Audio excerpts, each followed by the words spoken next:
शंभवे गुरुवे नमः। शंभवे गुरुवे नमः। शंभवे गुरुवे नमः।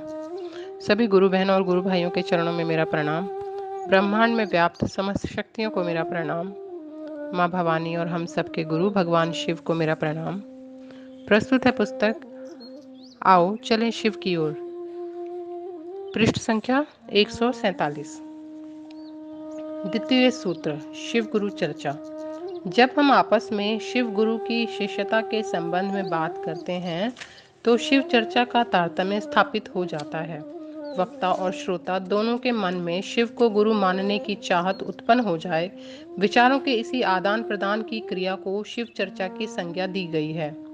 शिव गुरु चर्चा के अंतर्गत एक व्यक्ति द्वारा दूसरे व्यक्ति के समक्ष भगवान शिव के गुरु स्वरूप से संबंधित जिज्ञासाओं के समाधान के क्रम में व्यक्ति स्वयं भी समझने लगता है कि शिव मेरे गुरु हैं। व्यक्ति के जीवन में अनेक बार ऐसी स्थिति या घटना घटित हो जाती है जिसका कोई उचित समाधान वह नहीं ढूंढ पाता है। ऐसी स्थिति में उस व्यक्ति की आस्था, उसका विश्वास डगमगाने लगता है और तब शिव मेरे गुरु हैं इस बात पर मन में संदेह उत्पन्न होने लगता है। और इसके चलते यह भी हो सकता है कि वह शिव की शिष्यता का त्याग कर दे।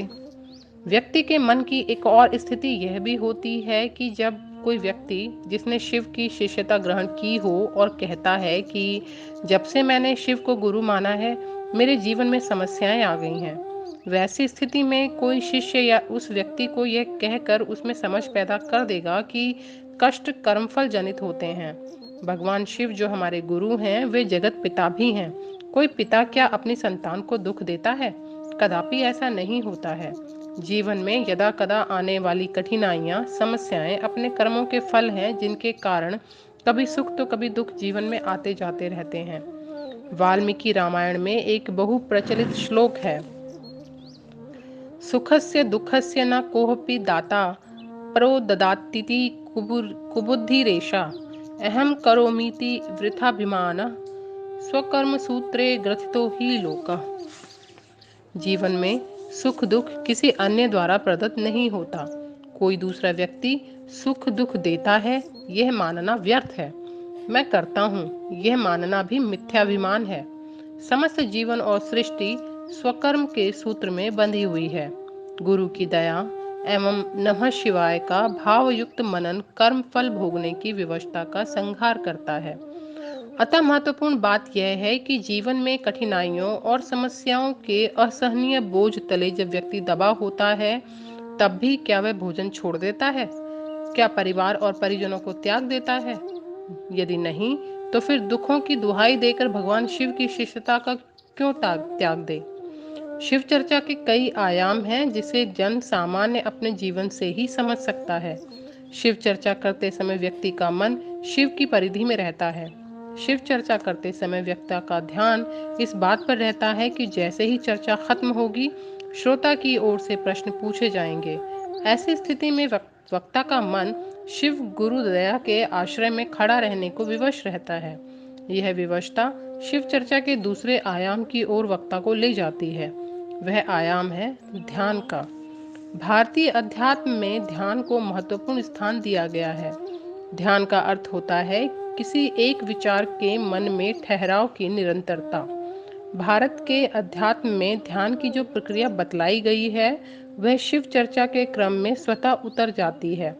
जितनी देर वक्ता चर्चा कर रहा होता है उतनी देर वक्ता का मन शिव की परिधि में रहता है। श्रोता का मन भटक सकता है किंतु वक्ता को यह स्वतंत्रता नहीं होती है। मन के इधर उधर भटकने की स्थिति में वक्ता बोल ही नहीं पाएगा। इसीलिए शिव चर्चा को ध्यान की अनुपम विधा की संज्ञा दी गई है। शिव चर्चा का एक और महत्वपूर्ण आयाम यह भी है कि व्यक्ति का मन जिसके साथ ज्यादा रहेगा या जो विचार मन में भारी होगा उसकी बात अधिक करेगा। मन का लगाव जिस वस्तु से अधिक होगा उस चीज के प्रति मन में आकर्षण पैदा होगा। शिव चर्चा में शिव के गुरु स्वरूप पर बातें करते समय गुरु संबंधी विचार से मन का जुड़ाव बना रहता है। इसके परिणाम स्वरूप वक्ता का मन शिव गुरु के सानिध्य में जाने लगता है। धीरे धीरे शिव अच्छे लगने लगते हैं। जगत के आकर्षण में डूबे मन पर शिव गुरु प्रभावी होने लगते हैं। मन में उठने वाली हलचल कम होने लगती है। गुरु दया से समस्याओं का समाधान होने लगता है। जीवन में समस्याओं से लड़ने की शक्ति मिलने लगती है। जीवन की दशा और दिशा में सकारात्मक परिवर्तन ले आती है शिव गुरु चर्चा। सबसे महत्वपूर्ण तथ्य शिव चर्चा के संदर्भ में यह है कि शिव चर्चा में वक्ता और श्रोता दोनों के मन में शिव गुरु के प्रति अनुराग पैदा होता है। एक अपनेपन का भाव पैदा होता है। शिव मेरे गुरु हैं, यह समझ जीवन में परिवर्तन ला देती है। सांसारिक सुखों के आकर्षण में डूबा हुआ व्यक्ति का मन शिव चर्चा के प्रभाव से शिवोन्मुख होने लगता है। उसमें शिव के प्रति उसके विचार और व्यवहार में परिवर्तन होने लगता है। एक उदाहरण से इसे समझा जा सकता है। एक मानसिक रूप से विक्षिप्त व्यक्ति अपने परिवार को पहचानेगा नहीं, परवाह नहीं करेगा, पर जब स्वस्थ हो जाएगा तो उसे समझ आ जाएगी। जब मानसिक स्थिति ठीक हो गई तो समझ आई कि यह मेरी पत्नी है, बेटा है या माँ बाप है। समझ से विचार में परिवर्तन हुआ। शिव गुरु की चर्चा परम गुरु भगवान शिव के प्रति शिष्य की कृतज्ञता का ज्ञापन है। तीसरा सूत्र, शिव गुरु को नमन निवेदन। जगत गुरु भगवान शिव के प्रति शिष्यता के विचार को शिष्य भाव में परिवर्तित करने एवं जगत के आकर्षण में डूबे मन में भगवान शिव के प्रति प्रेम उत्पन्न करने के निमित्त तीसरे सूत्र में भगवान शिव को नमन निवेदित करने की विधा दी गई है। सूत्र में कहा गया है कि शिष्यता में भावांतरण के लिए अपने गुरु शिव को प्रणाम निवेदन का प्रयास आवश्यक है। नमन की प्रक्रिया में भाव प्रवेश गुरु दया से लभ्य है।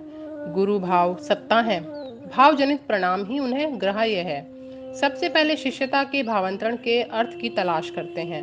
सामान्यतः मनुष्य का मन संसार के आकर्षण में रहने को अभ्यस्त है और उसने अभी अभी शिव को अपना गुरु माना है। उसके मन में शिव का गुरु होना मात्र एक विचार है जिसके टूटने की, खत्म होने की आशंका बनी रहती है। उसका यह विचार भाव में परिवर्तित हो जाए, इसके लिए नमन का प्रयास अपेक्षित है, क्योंकि विचार जब भाव में परिणत होता है तो उसके ठहरने की उम्मीद बढ़ जाती है। शिव को नमन वागात्मक नहीं होता। नमन एक भाव स्थिति है। नमन विनम्र अभ्यर्थना है, निस्वार्थ, बिना किसी आकांक्षा और इच्छा से किया गया प्रणाम आशीर्वाद का वाहक होता है। मानव जीवन में मुसीबतें हैं, दर्द हैं, परेशानियां हैं और वह इस भंवर जाल से निकल नहीं पाता। गुरु शिव को आकांक्षा रहित प्रणाम कठिन है, किंतु निवेदित करने का प्रयास किया जाना चाहिए। स्वार्थ रहित आकांक्षा विहीन नमन सहज नहीं है, इसीलिए प्रयास शब्द का प्रयोग किया गया है। नमः शिवाय का अर्थ होता है शिव को नमन। इस पंचाक्षरी मंत्र का चिरकाल से प्रयोग होता आया है और इसकी सूक्ष्म तरंगों में अक्षय ऊर्जा का प्रवाह निहित है। आज के लिए इतना ही। आप सभी गुरु भाई और गुरु बहनों के चरणों में मेरा प्रणाम। आप सभी को बहुत बहुत धन्यवाद। आप सबका बहुत आभार। जागा जागा महादेव और जागा महादेव, जागा जागा महादेव और जागा महादेव। आदि गुरु महादेव, जागत गुरु महादेव। आदि गुरु महादेव, जगत गुरु महादेव। सब देव के देव मेरे गुरु महादेव। सब देवों के देव मेरे गुरु महादेव। जागा जागा महादेव और जागा महादेव, जागा जागा महादेव और जागा महादेव। शंभवे गुरुवे नमः, शंभवे गुरुवे नमः, शंभवे गुरुवे नमः।